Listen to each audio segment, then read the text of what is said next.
News తెలంగాణలో సర్పంచ్ ఎన్నికలకు సంబంధించిన రిజర్వేషన్ల మార్గదర్శకాలను విడుదల చేసింది ప్రభుత్వం. ఇక స్థానిక సంస్థల ఎన్నికలకు కాంగ్రెస్ పార్టీ సిద్ధమైంది. పార్టీ గుర్తు లేకపోయినా మెజార్టీ మద్దతుదారులను గెలిపించడానికి స్కెచ్లు వేస్తోంది. తమ వారిని గెలిపించేందుకు ప్రయత్నాలు చేస్తున్నారు కాంగ్రెస్ ఎమ్మెల్యేలు, ఎంపీలు. గెలుపు గుర్రాలను అన్వేషిస్తున్నారు కాంగ్రెస్ పార్టీ జిల్లా నేతలు. స్థానికంగా బలోపేతమైతే పార్టీ మరింత బలోపేతమవుతుందని భావిస్తున్నారు.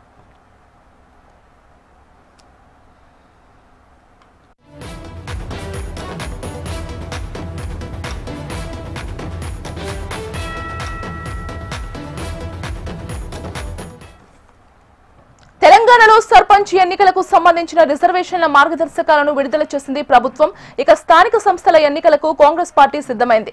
ఇక ఇదే అంశానికి సంబంధించి మరింత సమాచారం అందించడానికి మా కరెస్పాండెంట్ ప్రేమ్ లైవ్ లో సిద్ధంగా ఉన్నారు. ప్రేమ్, చెప్పండి, మెజార్టీ అభ్యర్థులను గెలిపించడానికి పార్టీ ఎలాంటి స్కెచ్లు వేస్తోంది? నిజానికి స్థానిక సంస్థల ఎన్నికల కోసం కాంగ్రెస్ పార్టీ కసరత్తు ప్రారంభించింది. ముఖ్యంగా కాంగ్రెస్ ప్రభుత్వం ఏర్పడ్డ నాటి నుంచి కూడా స్థానిక సంస్థల ఎన్నికలు జరుగుతాయని చెప్పి పెద్ద ఎత్తున ప్రచారం జరిగింది. కానీ కొన్ని రాజకీయ అనివార్య కారణాల దృష్ట్యా అయితే స్థానిక సంస్థల ఎన్నికలకు సంబంధించి కొంత ఆలస్యం జరిగిందని చెప్పి చెప్పుకోవచ్చు. మొదటగా పార్లమెంట్ ఎన్నికల తర్వాత స్థానిక సంస్థల ఎన్నికలు ఉంటాయని చెప్పి అందరూ భావించిన అప్పుడున్నటువంటి రాజకీయ పరిణామాల దృష్ట్యా ఆ స్థానిక సంస్థల ఎన్నికలను పోస్ట్పోన్ చేసుకుంటూ ఇప్పటి వరకు రావాల్సి వచ్చినటువంటి పరిస్థితి ఏర్పడింది. ఇప్పటికే రాష్ట్ర వ్యాప్తంగా కూడా కాంగ్రెస్ ప్రభుత్వం ఏర్పడి 2 ఏళ్ళు అవుతుంది. అయితే ఆ 2 ఏళ్లలో కూడా జరిగినటువంటి ప్రతి ఎన్నికలో, ఉప ఎన్నికలో కూడా కాంగ్రెస్ పార్టీ కోసం గ్రౌండ్ లెవెల్లో కష్టపడింది కాంగ్రెస్ కార్యకర్తలే అని చెప్పి చెప్పుకోవాలి. ఎందుకంటే మెజారిటీగా కాంగ్రెస్ పార్టీకి జిహెచ్ఎంసీ కంటే గ్రామాల్లో అంటే రూరల్లోనే ఎక్కువ సీట్లు వచ్చాయి. రూరల్లోనే కాంగ్రెస్ పార్టీని ఎక్కువగా ఆదరించారు. కానీ పార్టీ మాత్రం ఆ దిశగా కార్యకర్తలకు లాభం చేకూరేటువంటి నిర్ణయం తీసుకోవడంలో కొంత విఫలమైందని చెప్పి చెప్పుకోవాలి. పెద్ద ఎత్తున చాలా మెజారిటీగా ఉన్నటువంటి రూరల్లో ఉన్నటువంటి ఎమ్మెల్యేలంతా కూడా పార్టీపై, ప్రభుత్వంపై ఒత్తిడి తెచ్చినటువంటి పరిస్థితి. కొంతమంది ఎమ్మెల్యేలు అయితే నియోజకవర్గంలోకి వెళ్ళాలంటేనే భయపడాల్సినటువంటి పరిస్థితి కూడా ఏర్పడేటువంటి కొన్ని ఆ సంఘటనలు కూడా మనం గమనించాం. ముఖ్యంగా ఎందుకంటే పార్టీ కోసం మొదటి నుంచి 10 ఏళ్ళు కాంగ్రెస్ పార్టీ తెలంగాణ ఇచ్చినా కూడా 10 ఏళ్ళు అధికారంలో లేకుండా పోయింది. అధికారంలో లేకపోయినా పార్టీ కోసం స్థానికంగా ఉండి ఆనాడు బీఆర్ఎస్ ప్రభుత్వం అక్రమ కేసులు పెట్టినా, ఇబ్బందులకు గురి చేసిన పార్టీ మారకుండా పార్టీ కోసం గ్రౌండ్ లెవెల్లో కష్టపడేటువంటి కార్యకర్తలను గుర్తించడంలో కాంగ్రెస్ పార్టీ కొంత ఆలస్యం చేసిందని చెప్పి చెప్పుకోవాలి.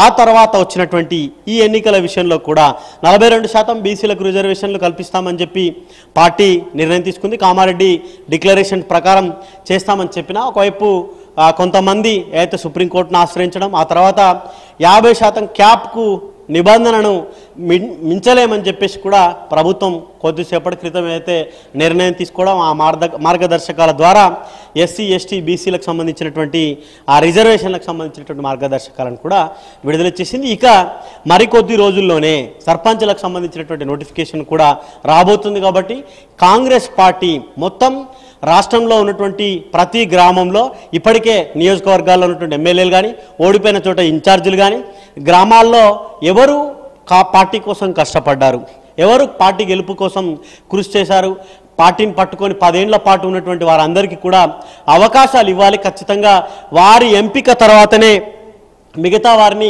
తీసుకోవాలని చెప్పేసి కూడా పార్టీ ఇప్పటికే ఆదేశాలు జారీ చేసింది.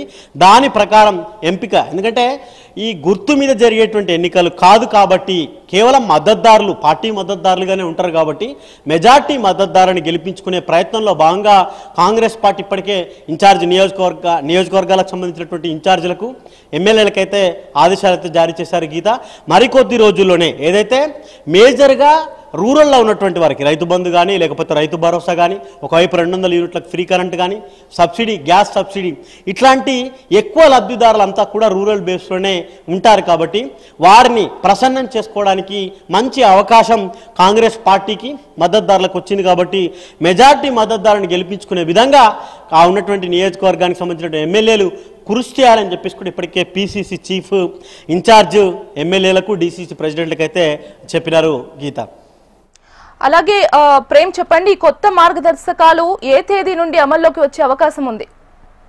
ఒకటి వచ్చేటువంటి ఎన్నికల తేదీ ఎన్నికలకు సంబంధించినటువంటి ఎన్నికలు ఎప్పుడైతే విడుదలైతే ఒకటి ప్రభుత్వం 2 లేదా 3 దశల్లో సర్పంచ్ ఎన్నికలు జరిపించాలని చెప్పేసి అయితే ప్రభుత్వం ఎన్నికల కమిషన్ భావిస్తుంది. కాబట్టి ఆ వచ్చేటువంటి ఒక విడతనా 2 విడతల 3 విడతల ఆ విడతలలో వచ్చేటువంటి విడతల వారీగా ఆయా గతంలో ఉన్నటువంటి రిజర్వేషన్లను బేరీజ్ వేసుకొని ఆ రిజర్వేషన్ల ప్రకారంగా ఎన్నికలైతే జరుగుతాయి. గీత అలాగే ప్రేమ్ చెప్పండి, ఇదే కాకుండా ఎన్నికల నిర్వహణకు సంబంధించి మరే ఇతర మార్గదర్శకాలు తీసుకునే అవకాశం ఉందా?